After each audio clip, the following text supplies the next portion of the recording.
നമുക്ക് രാവിലെ പത്രം വായിക്കുന്ന ശീലമുണ്ട്, കുറേ പേർക്കെങ്കിലും ആ ശീലം ഇപ്പോഴും ഉണ്ട്. പക്ഷേ തിരക്കിനിടയിൽ ചിലപ്പോൾ നമുക്ക് പത്രം വായിക്കാൻ കഴിഞ്ഞു എന്ന് വരില്ല. ചില ആളുകൾ പത്രം കണ്ടാൽ കണ്ടതായിട്ട് പോലും ഭാവിക്കില്ല. എന്നാൽ കോട്ടയം കുടയംപടിക്കാരുടെ പത്രവായന ഇനി മുടങ്ങില്ല. കാരണം അവിടെയുള്ളൊരു വെയിറ്റിംഗ് ഷെഡ് പത്രവായനയുടെ കേന്ദ്രമായി മാറിയിരിക്കുന്നു. ഇവിടെ എത്തിയാൽ എല്ലാ പത്രങ്ങളും നമുക്ക് വായിക്കാം.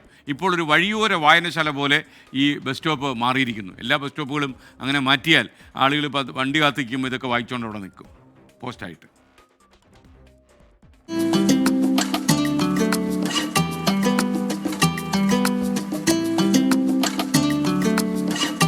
മൈൽസ്റ്റോൺ ജംഗ്ഷനിലെ ഈ വെയിറ്റിംഗ് ഷെഡിൽ എത്തിയാൽ എല്ലാ പത്രങ്ങളും വായിക്കാം. തിരക്കിട്ട് ജോലിക്ക് പോകുന്നവരായാലും ബസ് വരുന്നതുവരെ പത്രം വായിക്കാം. ഇനി രാവിലെ വായിക്കാൻ സാധിച്ചില്ലെങ്കിൽ വൈകുന്നേരം തിരിച്ചെത്തുന്ന സമയത്തും വായനയാവാം. രാവിലെ ധൃതി പിടിച്ച് വീട്ടിൽ നിന്ന് പോകുന്ന ആൾക്കാർക്ക് പത്രം നോക്കാൻ പോലും ചിലപ്പോൾ സമയം കിട്ടിയില്ലെന്ന് വരും. ഇവിടെ വന്ന് ബസ് വരുന്നത് ഒരു 5 മിനിറ്റ് 40 മിനിറ്റ് മുമ്പ് നേരെ ആയിരിക്കും വരുന്നത്. ആ സമയത്തിനുള്ളിൽ അവർക്ക് വായിക്കാനുള്ള അവസരം കൊടുക്കുക എന്നുള്ളതാണ് ഞങ്ങളുടെ ഒരു പ്രധാന കാര്യം. ഇപ്പം പല സമയങ്ങളായി വൈകുന്നേരം നോക്കിയാൽ രാവിലെ നോക്കിയാലും എല്ലാം പല സമയത്ത് പല ആൾക്കാരും വന്ന് വായിച്ചിട്ട് പോകണം. തന്നെ കാണുമ്പോൾ നമുക്കൊരു സന്തോഷം തന്നെ തോന്നാറുണ്ട്. മൈൽസ്റ്റോൺ പുരുഷ സ്വയം സഹായ സംഘത്തിന്റെ പ്രവർത്തകരാണ് ഈ ആശയത്തിന് പിന്നിൽ. പൊതുപ്രവർത്തകനായിരുന്ന ഡോക്ടർ കുമാറിന്റെ സ്മരണയ്ക്കായിട്ടാണ് ഈ വെയിറ്റിംഗ് ഷെഡ് നിർമ്മിച്ചത്. ഒരു സമൂഹത്തിന്റെ വളർച്ചയിൽ നിർണായക പങ്ക് വായനയ്ക്കുണ്ടെന്ന തിരിച്ചറിവിൽ നിന്ന് കൂടിയാണ് ഈ വഴിയോര വായനശാല പിറവിയെടുത്തത്. മനസ്സിലുണ്ടായിരുന്ന ഒരു ആശയമാണ് ഒരു വഴിയോര വായനശാല എന്നുള്ളത്. ഞങ്ങളുടെ രക്ഷാധികാരിയായിരുന്നു ഡോക്ടർ കുമാർ. അദ്ദേഹം പ്രതീക്ഷിക്കാത്ത ഒരു സമയത്ത് ഞങ്ങളെ വിട്ടുപോയി.